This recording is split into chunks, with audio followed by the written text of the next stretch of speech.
ni adjoint wa bona gambalinu. Et là, cambio a dit à vous tout le monde. Vous savez, beaucoup parlent que Dieu nous épargne les procédures pénales. Je ne le souhaite pour personne. Mais lorsque vous serez en situation, vous comprendrez ce que c'est que l'avocat et quelle est sa mission dans une république. Alors, ce que je voudrais vous dire par rapport à la question que vous avez posée sur les chances de succès. Vous savez, dans ce dossier, il n'y a aucun incident de procédure pénale imaginable, légalement imaginable, et même au-delà, qui n'ait pas été soulevé. Pourquoi? D'abord, vous savez, très tôt dans ce dossier, comme on vous l'a dit tout à l'heure, les premiers magistrats qui avaient en charge l'instruction, ainsi que nous l'avions défini ensemble tout à l'heure, c'était les magistrats de la commission de l'instruction. Alors, vous savez, au-delà même du fait que la loi exige que pour les affaires criminelles de façon automatique, il faut passer par le filtre, si vous voulez, préalable de l'instruction. L'instruction a également son sens lorsque vous êtes face à des affaires complexes. Et donc, le magistrat instructeur qui a vocation à montrer d'abord, avant que les personnes poursuivies ne se retrouvent devant un juge de jugement, le cas échéant, lui, sa vocation, c'est de savoir, mais qu'est-ce qui s'est réellement passé dans ce dossier? Et donc, nous avons très tôt compris que non, les magistrats étaient pressés, et j'ai eu l'occasion de le dire plusieurs fois, ils étaient dans une célérité que rien n'explique. Vous savez, le droit pénal, lorsqu'il estime que certaines choses doivent être faites de façon raisonnable dans un certain délai, le législateur a prévu ces délais-là.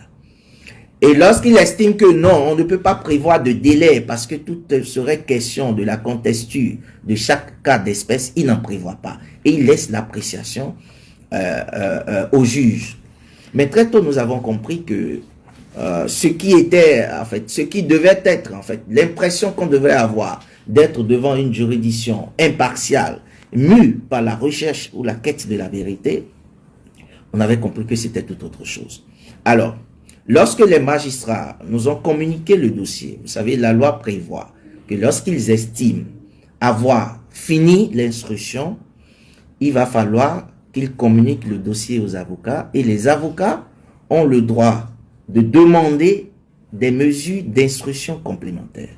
C'est-à-dire les avocats qui ont suivi l'instruction avec les magistrats, qui sont tout autant que les magistrats des experts de la procédure, lorsqu'ils estiment que on ne peut pas aller au jugement sans avoir cet élément-là, puisque cet élément nous permettrait de comprendre davantage ce qui s'est passé. La loi leur permet de demander.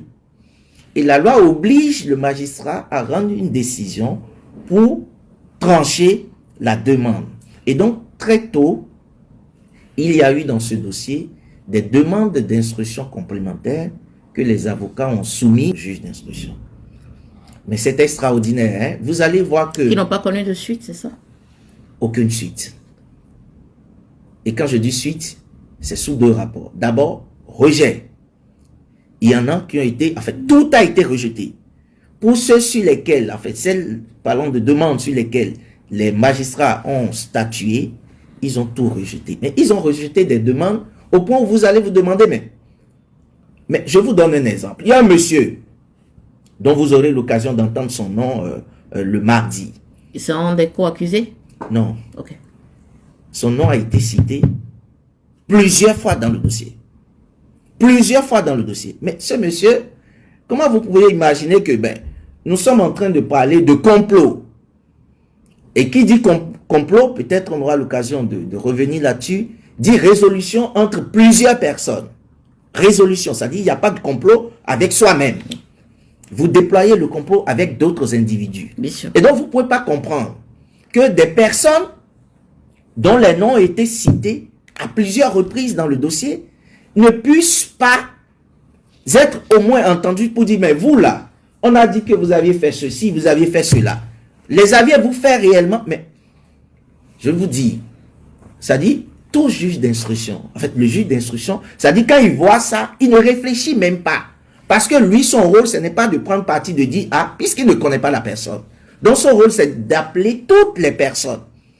qui pouvaient contribuer à la manifestation de la vérité, de venir de les entendre. Mais comment vous pouvez imaginer que face à des situations comme ça, la défense a dit, hein, vous voulez condamner les gens.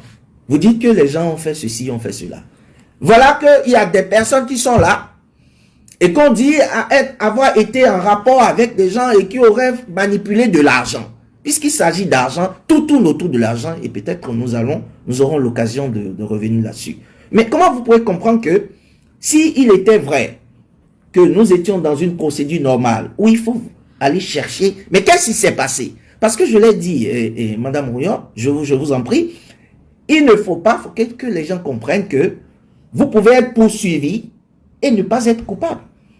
Ce n'est pas parce que, bon, on a dit vous aviez fait, on vous a interpellé, on vous a envoyé dans une maison d'arrêt que vous êtes coupable. Non.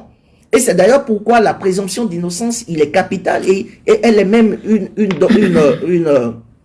prérogative ou un droit constitutionnel. Est-ce que donc, oui.